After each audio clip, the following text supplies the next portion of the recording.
Hello, thank you for tuning in to this primary election candidates forum for Legislative District 35 Candidates Position 2. The forum is presented by the League of Women Voters of Thurston County and TCTV. The League is a nonpartisan citizens organization that encourages the informed and active participation of citizens in government. The League is open to anyone of voting age. I'm Rita Robison, a member of the League, and I'll be moderating this forum. The candidates for Position 2 in District 35 are Jeff Davis, Glenn Gaither, Drew McEwen, and Linda Ring Erickson. The candidates will have 2 minutes for an opening statement. Then I'll ask questions of the candidates in alternating order.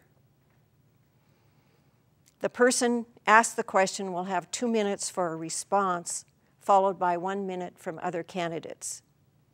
There will be 1 minute for closing statements at the end. We'll begin with opening statements from the candidates, beginning with Jeff. Thank you, Rita. My name is Jeff Davis, and I'm obviously here hoping to take this candidacy.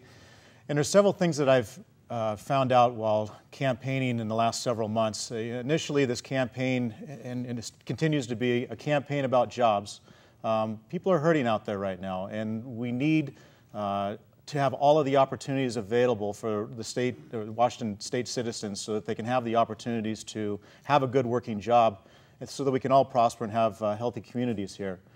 As a Port Commissioner, I've worked on these efforts here in Thurston County to bolster up our community colleges, try to bring businesses and small corporations and manufacturing into the area, and I think we've had a tremendous amount of success doing that. So the skill set that I bring to this position and the understanding of putting people back to work, I think is going to be paramount as we move forward, not just in this election, but as we address the needs in the state of Washington to try to make sure that we have a healthy and prosperous economy.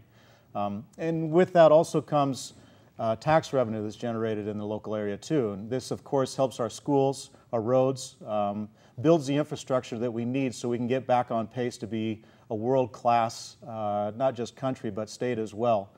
As a father of 2 kids, wonderful kids that attend our public school systems, I'm deeply concerned about the cuts that have been made to the education system. I think that's something that we have to address over the long term as we start looking at the issues that are going to be facing us budgetary-wise in the next several years in the state. With that comes fiscal responsibility as well. I have championed several different concepts at the Port of Olympia as we move forward to make sure that we have been fiscally responsible, get our budget back on track, make sure that we're profitable so that we can do the type of services that we provide for the community. With that comes a long tradition of service that I feel like has been passionate about for quite some time. My concerns over the long term, as I previously stated, are deep, and a lot of that comes with the notion of where are we going as a country and where are we going as a state. And if we don't address these in the short term, I'm unfortunately afraid that our long term may be, we're in for some very more tough times as we move forward. I guess the last thing I'll also say is our environment is deeply important to us. If we don't start addressing the environmental concerns that we have out there for future generations, I fear that we're going to have more collapse than we've already had. So that's why I'm running. I look forward to your vote. Thank you. Glenn? My name is Glenn Gaither. I'm also running for Position 2 in the 35th District. I'm a husband, a father of 4 children, all under the age of 12 right at the moment. And for me, there's a lot of days I wake up and I look at the clock and the calendar and the amount of work that I have to do in my regular life just to make ends meet. And I think to myself, well, geez, you know, what's it going to be like 10, 15 years down the road from now when my children get out there into this environment? I agree with Jeff. You know, jobs in the economy should be job number 1. I didn't see that happen in this last legislative session that we had. They were focused on other issues. I thought that the budget and the economy would be like the very first thing running out, right out of the gate that they'd be working on, and they didn't do that. They ended up doing that in a special session on the very last day. I think the best way to grow jobs in the private sector is through small business. You know, the governor said 2 years ago that, look, 75% of all of our new jobs are going to come out of out of the small business sector. So what are we doing to promote that? What are we doing to get entrepreneurs up off the couch, because they're looking at the thing and saying, well, hey, I'd like to start a small business, but it's going to cost X amount of dollars more due to excessive government regulation and taxes. And so I think what we should do, and Idaho's doing this and invited businesses from Washington State to come over to there and say, hey, let's give somebody that's starting a brand new business 3 years tax grace, no taxes for any new business for 3 years. Let's see if we can start getting those jobs going. Second thing I'm really concerned with is our education system. I've got a lot of guys that I deal with on a daily basis in the prison system that have graduated for high school and can barely read. And as far as math goes, that's a foregone conclusion. These guys are in their early 20s. So they haven't graduated like 30, 40 years ago. These are guys just freshly coming out of the education system. I think we need to focus more on the basics of reading, writing, math, push sciences, and make sure that we bring kids up to a standard. I'd like to see like a 90% graduation rate in our public schools, because we can do that in the private sector for some reason. And the last thing that a lot of people don't talk about, that's an issue that I'm concerned with a lot and see on a daily basis, is the amount of drugs coming into our communities. We have the cartels set up in Thurston County distributing through other gangs such as the Sureños, Norteños, MS-13, and La Fuma, and they're targeting kids in the middle schools, they're targeting them in the high school. And this last Memorial Day weekend is a prime example of what happens when we have that level of permissiveness and we don't take the time to address that issue. Thank you. Drew? Thank you, Rita, and thank you, the League of Women's Voters, for hosting this today. Appreciate it. And my name is Drew McEwen. I'm running, as everyone is here, for the House in the 35th District, Position 2, and I'd appreciate your vote. I was born and raised in the Midwest and moved out here in 1994, courtesy of the U.S. Navy. I went through their nuclear propulsion program, served on the submarines USS Nevada and USS Florida out of Bangor. When I got out of the Navy, I entered the business field and 2001 resigned and started my own company, and the timing on that was not very good. It was right before 9/11, but I learned some hard lessons through that, and one of them is perseverance and working hard. And I look back on that as a very valuable experience. The way I got my company through that was taking a factory job, working at 10 at night to 6 in the morning, riding my bike down to the office, sleeping on the floor for 2 hours, and hitting the phone. And I'm proud of that. And here we are 11 years later, still in business. And we need to take the job creation and make that happen in this state. We have 3 key things before us right now. One, of course, is the jobs in the economy. We need to get the regulatory and the tax burden off of businesses so that they can grow. That is the answer to our revenue issues in this state. The people of the state of Washington provide more than enough revenue. The answer isn't in taxing and feeing them more. The answer is in growing the business base. Number 2, these are all equally important, education. 59 cents out of every dollar right now makes it into the classroom. That figure needs to be a lot higher. And I will work diligently to ensure that we do not place unfunded mandates on our local school districts, and we can increase the amount of money going directly into the classroom. And lastly, reforming state government. State government should only be involved in essential services. We have a constitutional duty to ensure that we fully fund education first, the public safety, and protecting the most vulnerable. Everything below that is on the table. We have 986 items in the budget, agencies in the budget right now. That's a pretty high number. There is room to trim, and again, we grow the tax base. It answers our questions, and we can move this state forward and make it the most competitive, and most importantly for us, the 35th District, creating more jobs. So again, my name is Drew McEwen, and I appreciate your vote. Thank you. Linda? My name is Linda Ring Erickson, and I'm a candidate here in the 35th District also. I grew up here in the 35th District, and my parents grew up in the 35th District as well. My father went to work in the coal mines in Tono when he was 10 years old to support his widowed mother and younger brothers and sisters, and he had a really hard time as a child. He was lucky. When he was a little bit older, he was a prize fighter, and somebody took a liking to him and got him a good union job, an apprenticeship in the Carpenters Union. It made a difference in his life, and it certainly made it possible for me to have the childhood that I did.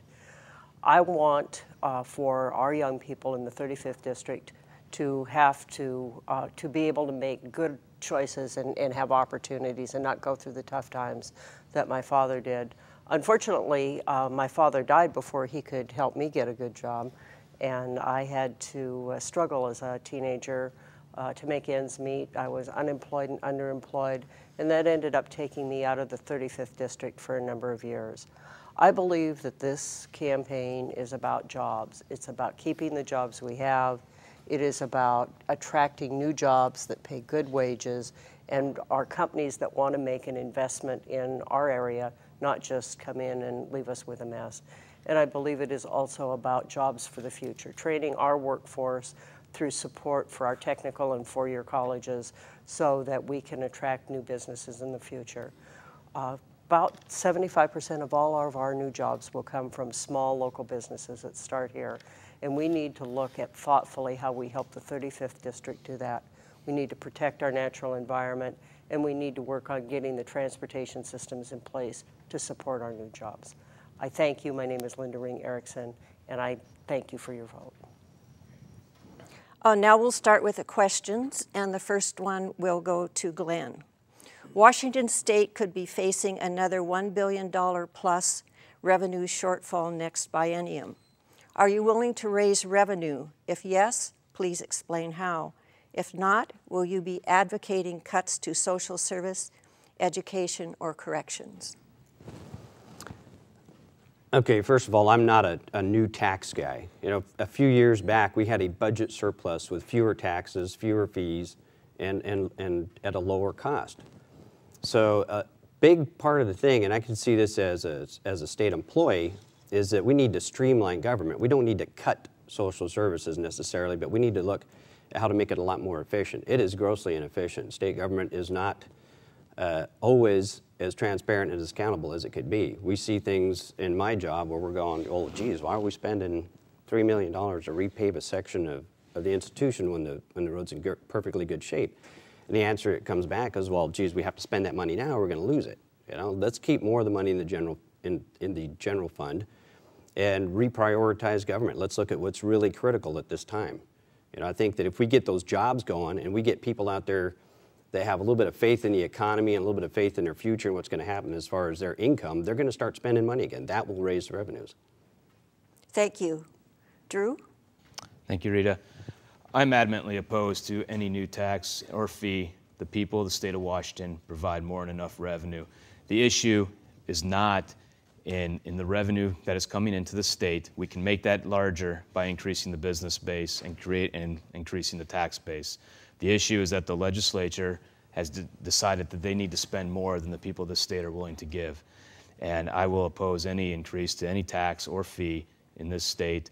We need to, again, get the regulatory environment as such that we can grow the business base, which will generate more jobs and more revenue, and we can solve these problems without imposing more hardship on our citizens.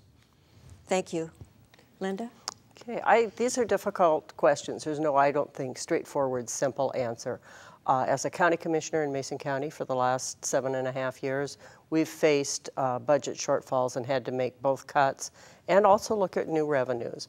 I think there are a couple areas that I find very interesting. One is asking that for services that we calculate and know the full cost of those services and charge for those services appropriately so that that burden isn't transferred onto the other taxpayers.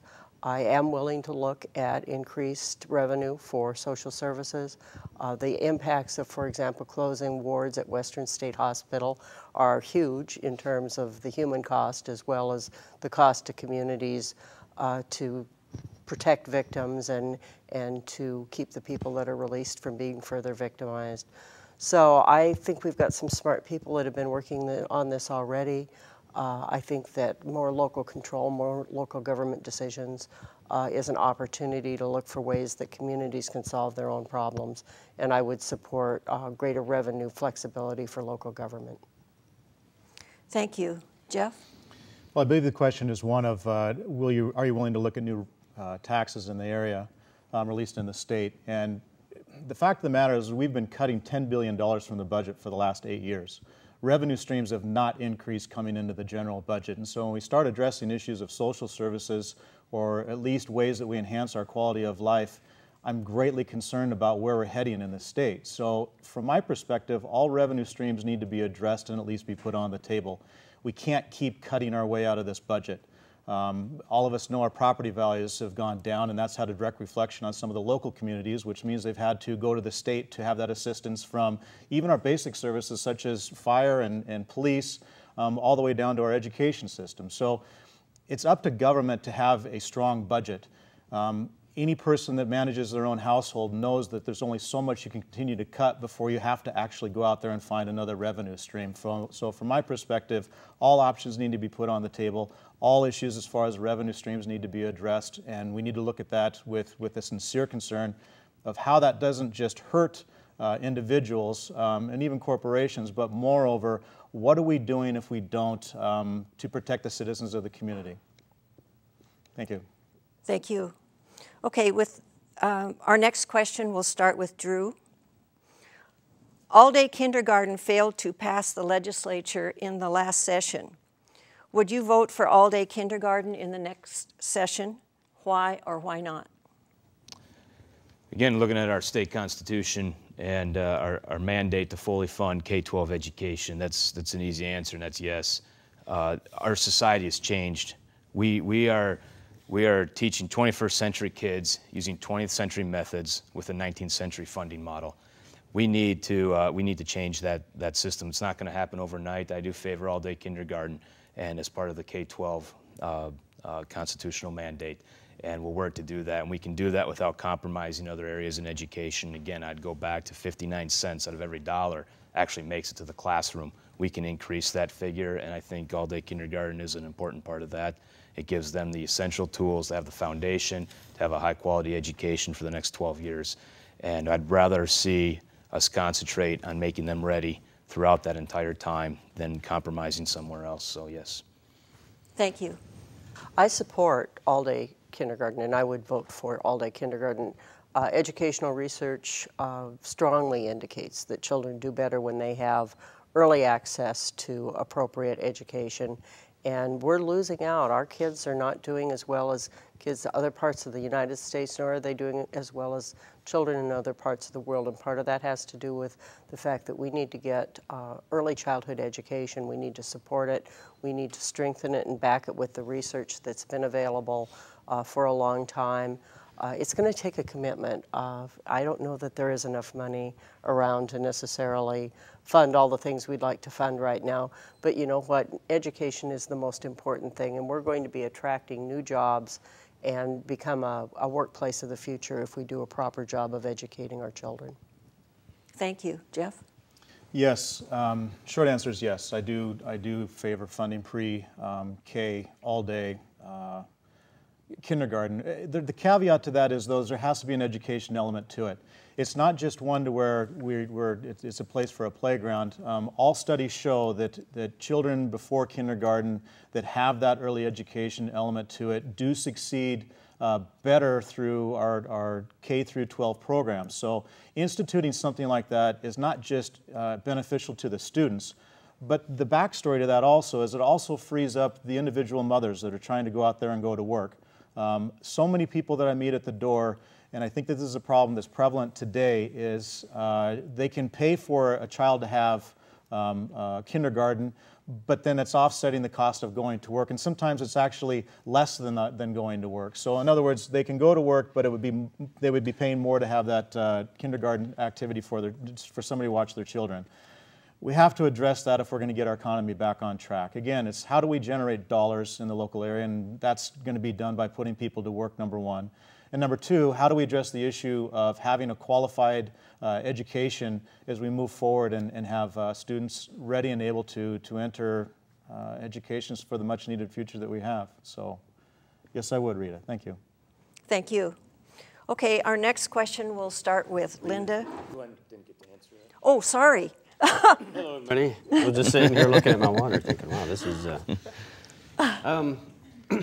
Now, Jeff was talking about pre-K, and I thought we were here all on kindergarten, all-day kindergarten. I think that, and this is our philosophy in our home, but we actually homeschooled, and one of the reasons we did that is because we saw some of the issues in our community in Mason County, and we didn't want to put our children in that environment. And we also, I know a lot of the deputies that are out in the county won't put their children in that environment because there's certain issues in the schools right now.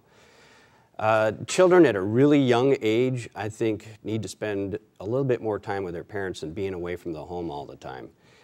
K through 12, you know, I support funding schools. I support making education like, you know, the cornerstone of our future. That's where we need to focus. We need to make sure that these kids have a shot at a bright future.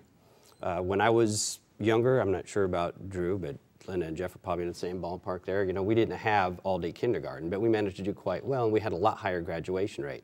I think we need to get back to focusing on the basics of education and keeping kids up to the standard. I've heard rumors and talked to parents in the community that say, well, they're going to graduate 150 kids from high school this year that couldn't pass the math test.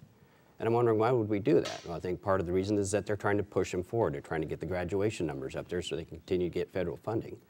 So I would rather focus on a little bit more accountability in the public school system. I'd like to see more of the money going into the classroom versus the 59 cents, you know, out of the dollar that Drew was talking about. If you look at state government, especially in education and in other areas, it's kind of like an upside down pyramid. You know, a lot of people are talking about, well, state employees get this, state employees get that, but really they're at the bottom of the pyramid, and they're the ones that usually are making the cost-saving suggestions to go up the chain, but they always hit a ceiling right there. So education's 46% of our budget. I'm thinking that we better make sure that we get a good quality product out of that large of a chunk of the budget. Thank you. For the next question, we'll start with Linda.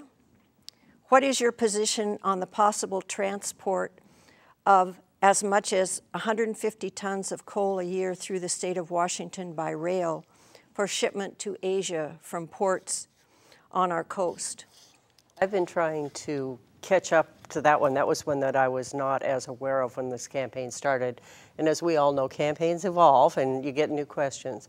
And I have, you know, read and I've talked to some of the individuals from Burlington Northern. I tend to think that I am against it at this point. The reality is the Chamber of Commerce did a reasonably good forum recently in Seattle talking about not only the impacts of the environment, which is something that is a different piece, but the impacts of having the grade crossings throughout the Puget Sound area blocked for much of the day and the impact that will have on other jobs in the area. In addition to that, and I think the first conversation is the one about the environment, and do we know what the impact of on the environment will be? In some respects, this is more a conversation about federal energy policy than it is about the 35th district. But if China has coal and we're shipping our coal to China, I guess I question that. If that same coal were burned in this country, it would be screened and monitored for air pollutants. If it's burned in China, it will not be screened and monitored for air pollutants. And the 35th district is actually in the drift pattern of the air that comes from China. We're already monitoring through ORCA for toxins coming into our area from China on the air currents, and I believe that this would contribute to that. There are additional questions about the actual transport of the coal and what that would mean in the various areas it's going through. I did have an opportunity to go and see some coal trains recently in the Santa Fe area, and so I understand a little bit more about the operation now. But as currently proposed, I think I'm against it. Thank you. Jeff? Well, as somebody that knows quite a bit about transportation infrastructure in this state and the transporting of a commodity like this, I can tell you that we don't have the infrastructure put in place right now to accommodate the type of activity that has been proposed, with the exception of one location, and that's up out of Bellingham, of which it seems like the city has taken a very hard stance, and in fact the county has taken a hard stance of doing that. But I think it needs to be said that 8 years ago, China put a call out to get this coal to the world. They have a demand, they have a rich demand for energy so that they can have their manufacturing base put intact. I'm pretty sure coal is going to leave North America somewhere. The question is does this leave the state of Washington or even Oregon or Canada? We're talking about jobs, we're talking about revenue that can be created from the transfer of the bulk commodity itself.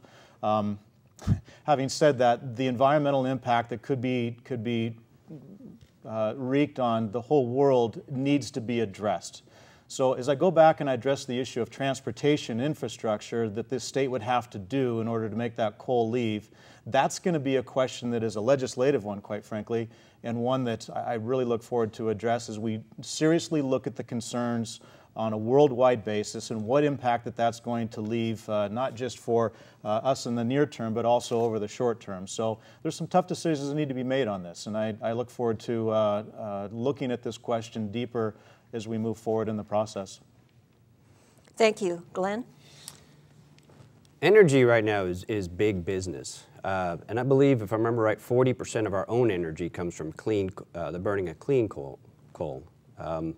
As far as exporting coal to China, I think first we should sell them the clean technology. If we're concerned about them polluting the environment, taking shortcuts, which is going to lower their energy costs, and we should try to get them on the same page as the U.S. You know, say, hey, clean coal is a good way to go. It's cheap energy.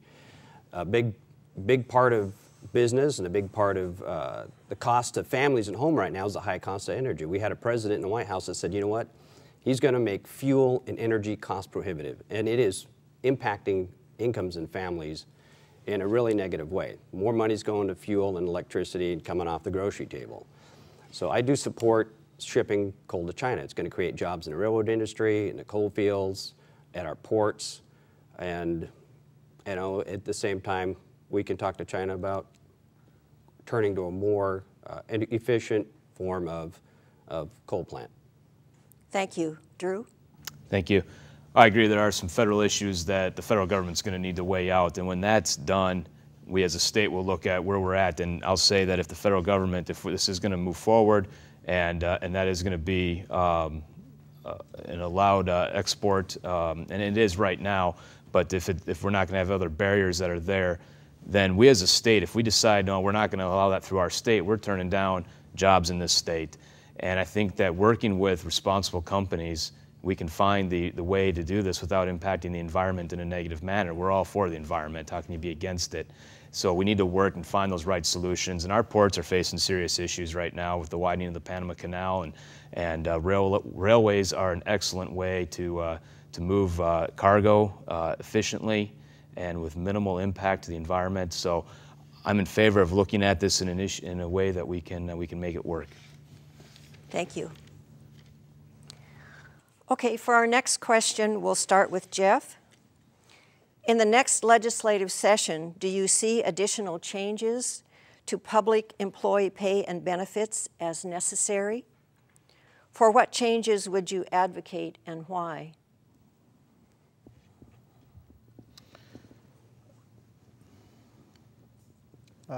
No, I don't see additional changes that need to be done for public employees. So when I start thinking about public employees, my immediate thought is those that protect and serve us, our police, our fire, and those in the service sector, such as our teachers. As I previously stated, we've cut a tremendous amount out of this budget over the last 8 years, and much of that has been the detriment of income and furloughs to some of our state employees that are out there. I come back to this notion of I'm concerned about our quality of life, and I'm concerned about our ability to provide for the community. I've also previously stated we have to look at all revenue streams to make sure that we have a budget by which we can actually move forward and address those concerns that I think that every citizen has. You know, it's about quality of life. It's about what are we doing to provide service for our citizenry. Teachers have already been cut. Furloughs have already been instituted. Do I see more drastic changes to make sure that, or to make that happen? I don't. I think that we're at that point to where if we continue to cut those services out of our system, then it's just going to denigrate more than what we currently have. So addressing funding mechanisms need to be addressed. We have to start looking at ways in which we can do that. Our firefighters this last year had options of a left 1 and a left 2. PERS 1 and PERS 2 is consistently an issue, and I work forward to fighting for all of those out there that are making sure our economy is not only safe, but educating all those for our future generations. So it can't be cut further than what it's already been cut. Thank you. Glenn? Well, that's kind of hitting close to home, isn't it? No, you know, I've been working for the Department of Corrections now for 11 years. And in this last bargaining session, we went in there, and to avoid deferrals, we said, look, we're gonna voluntarily take a 3% pay cut. We know the money's not there, but don't put me out in the yard with 150 inmates and nobody to back me up, especially when we're getting a lot more violent inmates into the system. So for us, it was a big safety issue. We know that our medical premiums are steadily climbing up. So in 11 years, everything that I've seen as far as a raise, which was like a total of 5%, we lost 3%. You know, and then the increase in our insurance just kind of flattened out. So our wages are pretty much flat. Cost of living skyrocketing, but we're flat. So, and that's the same thing in a private sector. You know, wages are flat. Some people that have gone back to work are working for far less than they worked in the past. So as cost of living increases, wages go down or stay flat, you see a bigger disparity in, you know, in the classes. So I wouldn't really support a cut, but I would strongly suggest that state employees get together and talk to management and say, hey, look, there's a lot of things that we can do to be more efficient in state government. Thank you. Drew? First of all, I don't have a vendetta against state employees. The rank and file, those that are going to work every day and doing their job, that's not where our issue is. And again, I'll go back, we need to grow the business base in the state and create more revenue through that. And I think we need to look at the upper bureaucratic management that is in state government that is pervasive and start there. If we're going to make cuts in that capacity, that's where it needs to be, and not in our rank and file employees that are doing their job every day. I'd also go back to my time in the Navy. We had a program, I'm sure it's still in existence today, that paid a pretty handsome reward to anybody that could come up with a more efficient way to do something.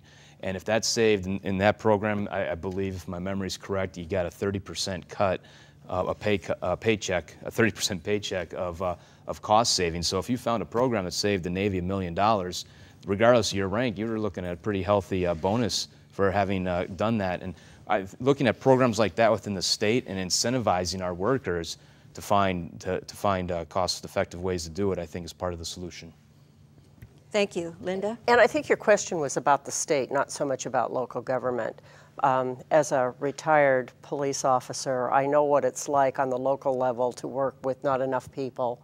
I used to work patrol up on Federal Way by myself on graveyard shift because during that period of time, King County didn't have enough staff. And frankly, it was dangerous, not just for the employee, but for our citizens.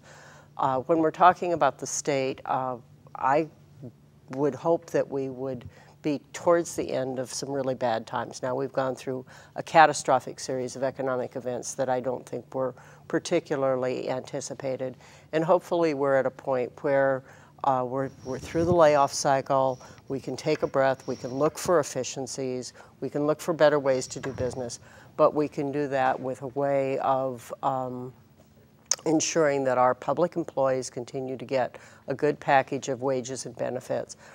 Very candidly, if you want to grow business, you want your state and local employees to have good jobs because they're a big part of the people that spend money in businesses and drive our economy. It's not just that they're taking money from the economy, it is that they reinvest that money in our economy. Thank you. Our next question will start with Glenn. In the next session, how would you support the growth of jobs in the state of Washington?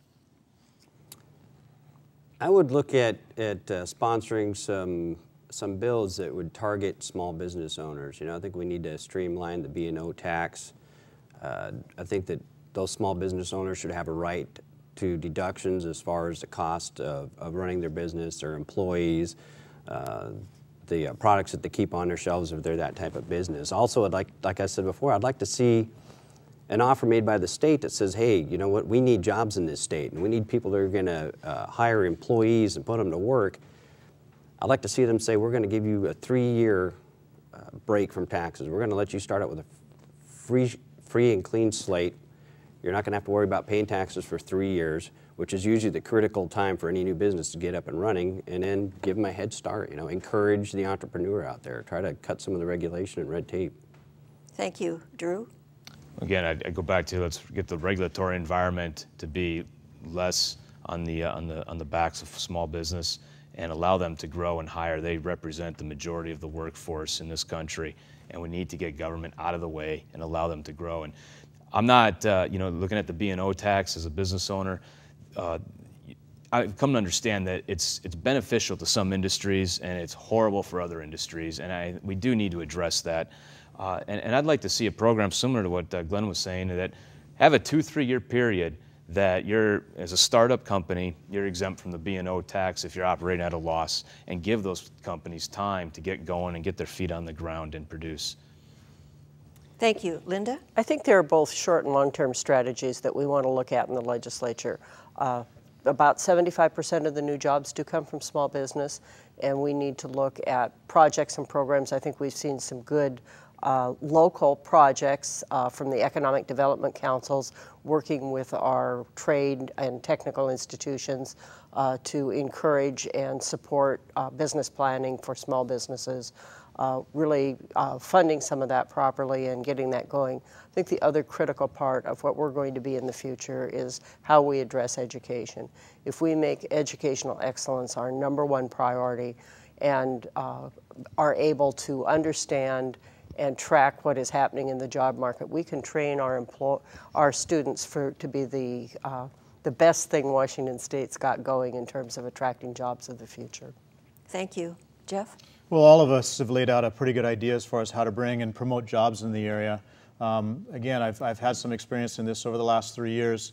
And some of the things here, as I said, have been good. As far as an exemption or perhaps streamlining the B&O tax to help our small businesses, making it productive or at least a healthy environment for them to work. But look, I've seen this within our own incubator programs at the Port of Olympia, to where we've given incentives or breaks for a small business to come in, entice them into the area, to where we've offered all sorts of sweeteners, if you will, for them to have a wonderful environment to growth. But at the end of the day, every single one of them says we don't have a qualified workforce. We don't have people that are specialized in the type of jobs that they would like to have done here. We have to go back to our community colleges. We have to address the issues of community and technical education so that we can have a qualified workforce to address these issues. Let businesses know we have a wonderful environment, not just for business, for them to prosper, a great community for them to live in. But more importantly, there's people that are qualified to do the jobs in which they're hoping to attract in the area. Thank you. Now it's time for our concluding statements, and we'll begin with Drew. Thank you, Rita, and thank you again to the League of Women's Voters for hosting this. Sincerely appreciate it and the opportunity to speak to the voters. And I'm going to take my background and the lessons I've learned through my time in the Navy and my time owning a business, and take those lessons and that discipline to Olympia and work on your behalf every day, and never forget that it is the people that send the representative to office and no one else. And that will always be first and foremost on my mind in any vote I take. The 35th District will come first. And I appreciate your support and your vote, and look forward to hearing from you. It's been a pleasure with all of those that I have met on the trail and on doorsteps. And again, appreciate your support and your vote. Thank you. Thank you. Linda? Again, I'm Linda Ring Erickson, and I am also running in the 35th District. I'm a retired law enforcement officer, and at the end of second term as a county commissioner, I have a long record of addressing problems and solving them. I know that the issues that face our community now are very, very difficult, and we need people who can make clear statements about what the problems are, engage others from both sides of the aisle to join them in solving those problems, and help move our state, and particularly the 35th District, forward into the future. I live and I work in the 35th District. This job will be my only commitment, and I will be here to listen to you. I would appreciate your support. Thank you. Thank you. Jeff? And thank you, Rita. My conviction to run for this office is built on a couple different things. If elected, and I'm allowed to go to Olympia, the moral compass that I'm going to bring when a bill or a piece of legislation is brought before me is fairly simple. Will this bill help the American worker, or at least the workers in Washington State? If it does, then I'll pass it up. If it doesn't, not only will I vote it down, but I'm going to fight against it. Will this bill or piece of legislation address the needs that we have as far as our education? Again, if it does, then I will pass it. If it doesn't, then I will fight against it. And last thing, it comes down to fiscal responsibility. We have to address the needs of our budget right now. If we don't, then it comes down to an issue of quality of life, the assurances the government has over its citizens to at least protect them. And I can assure you that I'm going to be an advocate for all those issues as we move forward. Thank you. Thank you. Glenn? Right now, the biggest issue we face, and I think everybody will agree, is our economy and our unemployment rate. I really want to see small businesses grow and flourish in this state. I really want to see jobs being created. I want people to have the confidence to go out on the weekend and enjoy themselves or make a purchase of a new vehicle or whatever it is that they want to do. I want to see those revenues come back, and I think the best way to do that is to have a strong economy with a lot of consumer confidence in it. Our education system is in pretty sad shape. When kids finish high school, after 12 years, I want to see them leaving the school with a toolbox full of things that will help them either succeed in the workplace or move on to higher education. I think we're failing there at this time. So really, the focus would be on our children. What do we want for them in the future? Do we want a strong economy and a great education system, or are we going to leave them the current system that we have right now? Thank you. This brings us to the end of our forum. Thank you, candidates, and thank you, TCTV and the League, for making this forum possible. Viewers, we hope when you vote in the primary on August 7th, this information will help you make an informed decision about the candidates for Position 2 in the 35th Legislative District. Thank you for watching.